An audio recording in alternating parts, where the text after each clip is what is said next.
Like, I get it. I like Downton Abbey. Downtown Abbey.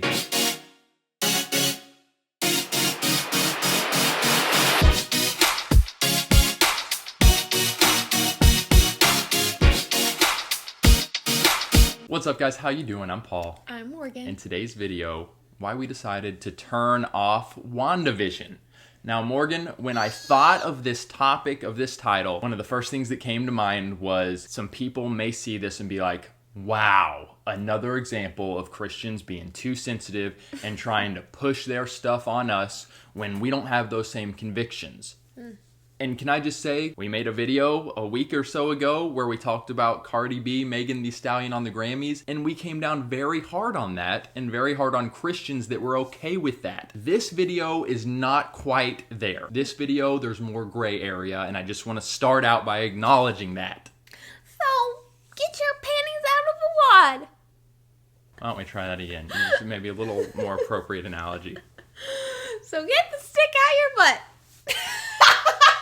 We are leaving those in. We are not.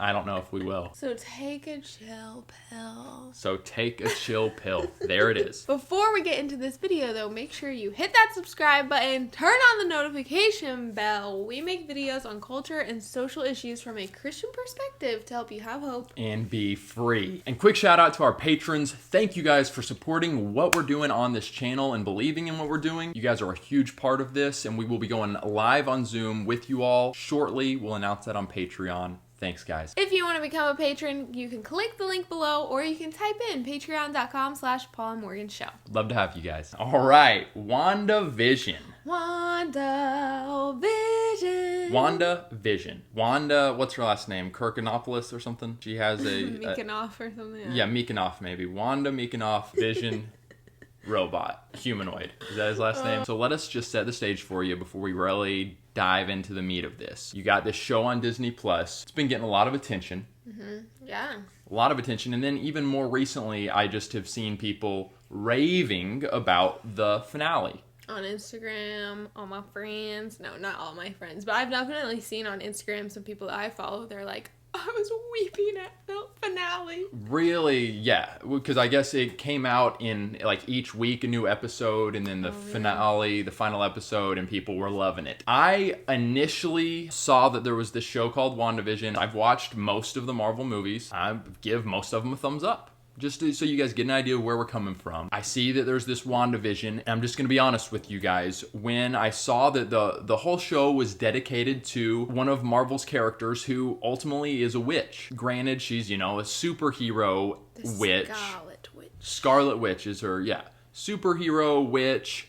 I'm thinking, hesitant. Yeah, he was. We were just looking for a show, and I said, I've seen a bunch of people talk about WandaVision. I actually didn't know anything about Wanda. I just thought she was a superhero, whatever. And I didn't realize that she was, technically, considered a witch. More or less, I would say superhero overshadows her witchness. Yeah. But that's her name, Scarlet Witch. So for me, and guys, again, a little background, Harry Potter, I've read several of the books. I've seen maybe all the movies. Up until about 2 years ago, I was okay with them and gave them a thumbs up. Then more recently, in my spirit, I just kind of had a check and felt like I don't think this is profitable for myself and my own convictions. So I decided I'm going to pull away from Harry Potter. That's where I'm at. Morgan... Same. Back to WandaVision. I was hesitant to watch it. Then I heard lots of people raving about the finale. Morgan and I were about to start a new show, and I thought to myself, let's see what this is about. Let's see if they're really going to play into the dark witchcraft, etc. Right, exactly, that side of it, or are they going to stay more on the superhero side? Yes, she can do some magic, treat it kind of like, Cinderella, where she's just, the bippity boppity, waving a magic wand. It's going to be more of that type. Again, you guys can decide where you're at with all of that, but I was just thinking to myself, we'll see how much they play into the witchcraft, the magic. If they stay mostly away from it, let's go ahead and watch it and see what it's about. If they really play into it, we'll go ahead and pump the brakes. Yeah, the first 6 or so episodes were really good. We really liked them. We did. Yes, there were magic like type things, but again, it wasn't like really focusing on that wasn't the main point of the story. There really wasn't any like darkness. It was like with Wanda and Vision living in their la la land, whatever. It felt, very tame. Yeah. For those of you who haven't watched it or like are in the middle of watching it, I hope like we don't want to give away any spoilers or anything, so maybe be careful watching this. But I would guess most people have already seen it that are going to watch it. Yeah. Probably. True. Maybe. So episode 7 or 8, it got really dark in our opinion, just with the witchcraft and like bringing in the Salem witch trial type things, and this other character comes in and she's really, really dark. The enchantments and the powers. Yeah.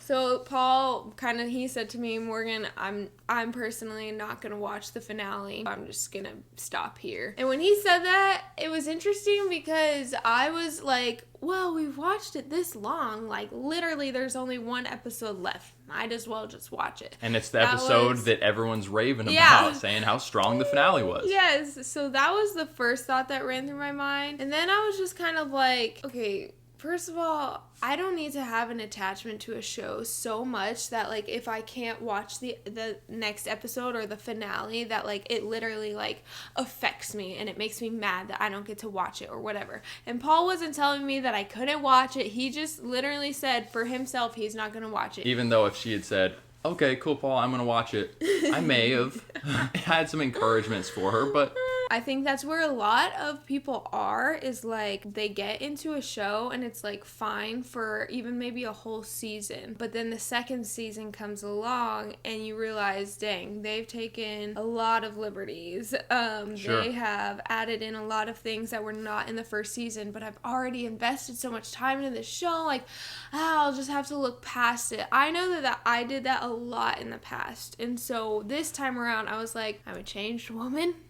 I do not need to watch this show, and it is right. It's like, I'm trying to live this holy lifestyle, so why would I invite this darkness into my life through a TV show? I don't care what it's through something, and it's dark, and it's heavy, and I don't want that. And once again, I want to reiterate that we do have different convictions. There is a gray area. As we said, the Grammys, Cardi B performance, I don't call that a gray area. I call that ungodliness. Mm-hmm. Just however you look at it. For a Christian, I call that is ungodly. Don't watch it. Yeah. With this, I think there's more gray area, but kind of along the lines of what you were just saying. Recently, we were at Awakening Night, and Hannah Williamson's dad was given a word, and one thing he said that really just made a lot of sense to me. He was talking about the movies that Christians are okay with, the shows that they invite in their house. He said, Christians, you wouldn't be okay with someone coming in your front door and just starting to drop the F-bomb, F-bomb, F-bomb, and yet you invite shows into your home that are dropping the F-bomb left and right. Christians, you wouldn't be okay, hopefully not, watching through your window your neighbors have sex. And yet you invite into your home shows and movies where the characters are having sex. And some of us are so okay with that, or so desensitized to that, justifying it. And I love that analogy. And so I'm thinking to myself as I'm watching this show, suddenly episode 7 comes around, 6 or 7. And yeah, there's this straight up, the witches are all in a circle and they're casting, enchantments. And I'm just like, I don't need to welcome this into my home. Mm-hmm. I wouldn't welcome witches coming in to say they're about to do a ritual and making their enchantments and stuff. I wouldn't welcome that into my home. Mm-hmm. So why am I welcoming it through the TV screen? I think it's a really good point, and it's a really good thing for us as believers to think on, because that to me, hearing Hannah's dad talk about that was like, whoa. This is such common sense. It's common sense. But why? How has our minds been pulled so far away from common sense? Yeah, I don't know. Is it through just gradual desensitizing? Yeah, I think so. It is. It's been a gradual process of just desensitizing all of us. Kind of going from, this is okay, a little bit bad. Mm-hmm. This is getting kind of bad, but everyone else is watching it around me. I don't really want to be that guy. This is, and I mean, that's a real thing. I just think it's so countercultural to watch a show, to start watching a show and get invested, and then to be like, no, I'm going to stop in the middle of this season because they've crossed too many lines. I'm not going to make excuses. I'm not going to try to find the good in the rest of the show. I'm going to stop. Guys, we need to take this more seriously, in my opinion, about what we are ingesting on a daily basis. Yeah. What are you listening to music-wise? What types of books are you reading? What types of shows are you watching? And you don't have to look in scripture very far to see verses that call certain things sin that we might be allowing ourselves to be okay with. The verse where Paul says, whatever is pure, whatever is right, whatever is noble, think on these things. And yet we're so okay with allowing ourselves to think on things that are not that. Paul says to flee sexual immorality. How much sexual immorality is coming through our TV screens? The Bible says, do not give the devil a foothold. How many of us are willingly giving the devil a foothold into our lives, which is causing us to fall into temptation? Yeah, which maybe you don't know. Maybe you don't know that you're giving the devil a foothold by watching certain things and pouring time, investing your heart and energy into a show. Like, I get it. I like Downton Abbey. Downtown Abbey. I'm still trying to figure out why I like it and why so many people like it. I don't really know, but for some reason I just really like it. But sometimes we have to be okay with just saying, peace out, I'm done with this. I'm not going to watch this show. I'm not going to listen to this artist anymore.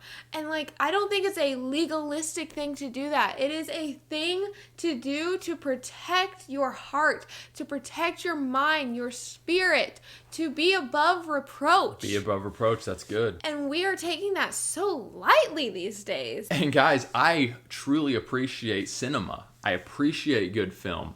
I enjoy watching it. We enjoy watching it on date night. So don't think that we're like saying you have to completely avoid it right now. You know, someday maybe it'll get to that point where it's just so corrupt. Right now, I still feel like there's quality shows that are inspiring and fun, entertainment, leisure time. Don't think there's anything wrong with that. Same with the music. I don't think it all has to be strictly Christian. Maybe some of you guys would disagree with that. I think that the world still puts out good art, good stuff that we can take good things from. But we also need to realize there's stuff that probably needs to be avoided. I hope you guys would at least agree with that, even if you're almost just like laughing, saying, oh, Paul and Morgan, you guys are going a little too far here. I hope you would admit, but yes, there are things that Christians should avoid. Maybe for you, that's Game of Thrones or Wolf of Wall Street, you know, just like kind of these most extreme ones, and then you're okay with everything up to that point. You do have your point, and we're suggesting that maybe reevaluate if your point is where God would want it to be. Yeah. I'm not saying for you to get super concerned and, oh, is this had this in it, so I don't know what to do. You can just spend some time in prayer and maybe pull back a little bit if you're super immersed in these kind of iffy things. And let the IMDb Parents Guide become your new best friend. I do like the Parents Guide. It's good. It really is helpful. I just type in IMDb Parents Guide and it'll... Thank you. IMDb. It will lay out what to expect in the movie. And it really is helpful. Like, oh, it has this in there? I didn't know that. I'll probably avoid this movie. Or it has this multiple times throughout the movie. Probably good for me to avoid. Says the F word 156 times? We were looking at maybe watching this movie because I like one of the actors and so forth. It had like 110 F-bombs. Pass, you know? Is it common sense or are we crazy? You know, is that fair to ask? All right, so comment below. First off, did you watch WandaVision and what are your thoughts on it?